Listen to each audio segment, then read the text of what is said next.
Another just chance to show you another slight different way of merging two images in Lightroom. This time what I'm looking for is just adding a little softness to the original images. I've got two images here that I took at Patching's Art Centre near Nottingham last year during a workshop, and they have this beautiful bridge. It's meant to look a little bit like a Monet bridge. The colours are just stunning.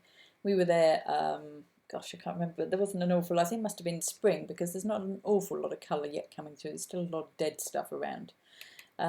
And this was the ICM image that I created. It's a little bit too soft, it's a little bit sort of blurred, not quite strong enough for me, but this one's too strong. So what I'm going to do is try and bring these two together and see if I can produce something interesting. So I'm going to select the two of them, edit in, and open as layers in Photoshop. And what it will do is it will bring them through to Photoshop for me, and it'll put them together, hopefully she says, in layers in Photoshop.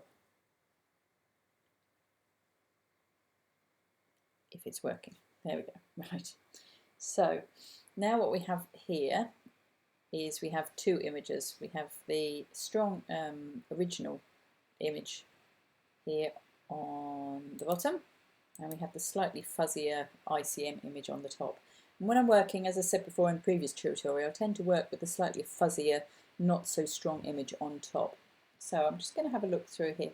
First of all, we're just going to try and align these images first, because if you look, if you just tone down the opacity, you will see these images aren't quite sitting straight. You've got lines, the boat's not quite sitting in the right place. So I'm just going to try aligning these images. So we shall go, we'll need to select them both to start with, and then we shall go to Edit, Auto, Align Layers. And what's this? And I just use Auto. What this is going to try and do is going to try and align these layers for you. I might yet have to, so you can see one was slightly smaller than the other. But now if we reduce the opacity, hopefully you will see that both images are sat. You'll see both images are now sat pretty much on top of each other, which is really useful because then it won't have any little sort of annoying things bugging you later. And you'll see now that there's a bit of image we're going to have to cut off, but that's okay, we can do that later. So we're working with this section here. So with the top layer selected, we're going to have a play, just going to have a look through. Some of these will do very little, some of these will do quite a lot, and some of these will do things that we really don't want them to do. You see the Lighten and the screen. Screen's quite nice. I quite like the how much it brightens up these trees, but I'm not sure it's 100% what I'm looking for.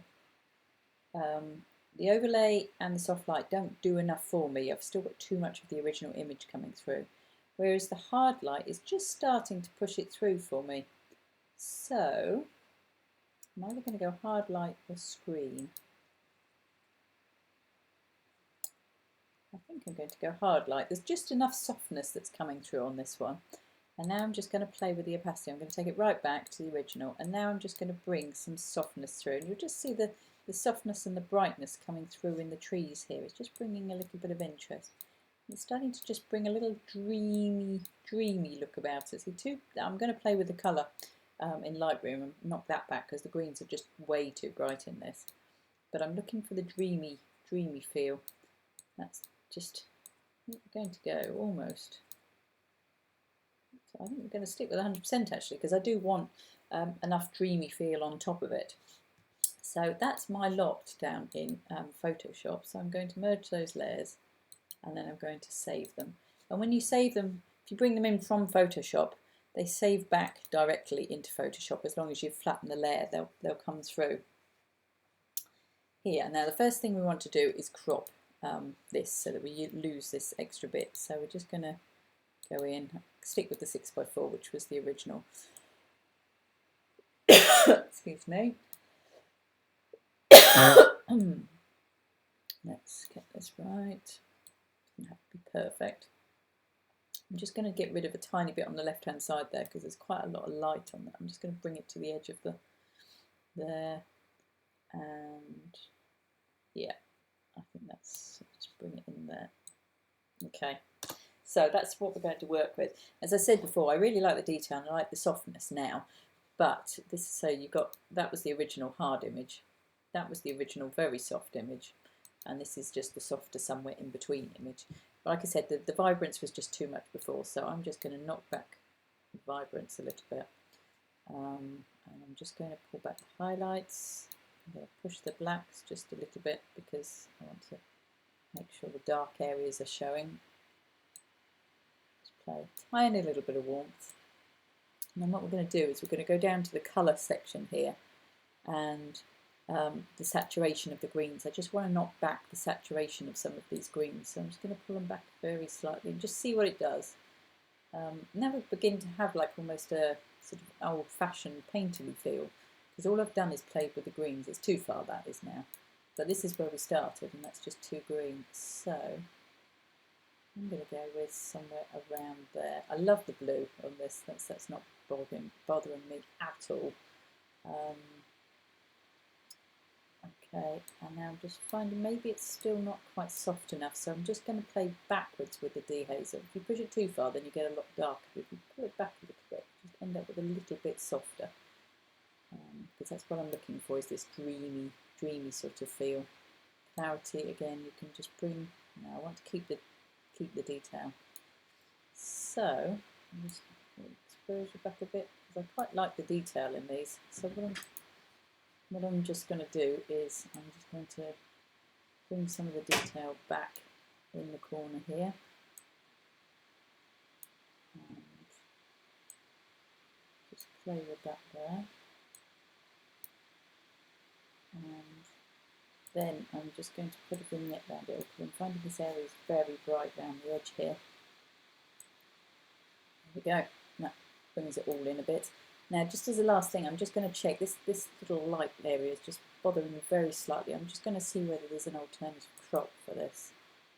So I'm just going to pop it into let's try a 16 by 9. And we're just going to play. Double L gets rid of all the other area. You see, when I move it slightly that way, there's just a lot of light on the left-hand side. Can't take it up any higher than that. But now I've got rid of all this sort of mishmash in the foreground here. I quite like that. That sort of really brings the importance onto the. There we go. Right. Bring it back. Yeah. Overall, I think I might just lighten the whole thing. Just push the shadows a little bit.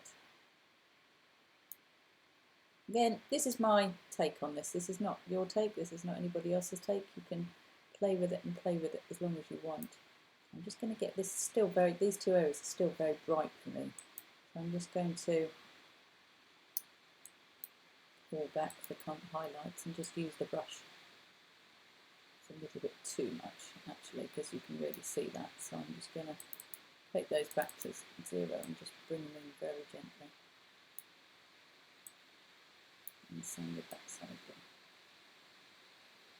A little bit bright there, tiny bit bright there. What I want to do is really focus on that middle area there. I think if I was being picky and I wanted to take it a step further, I may well go and remove this in Photoshop, just because it's a slight distraction on the front there. But what I wanted to do really was show you how you can go from, let's just see these 3 images together. How you can go from this and this to this final image. Hopefully you can see that it's an improvement on the 2. And yeah, I keep playing. I still think the dark is a little bit dark, although the playing with shadows doesn't do it. I think you just knock back the clarity a little bit. And so you now have a slightly dreamier feel. Hope you enjoyed that.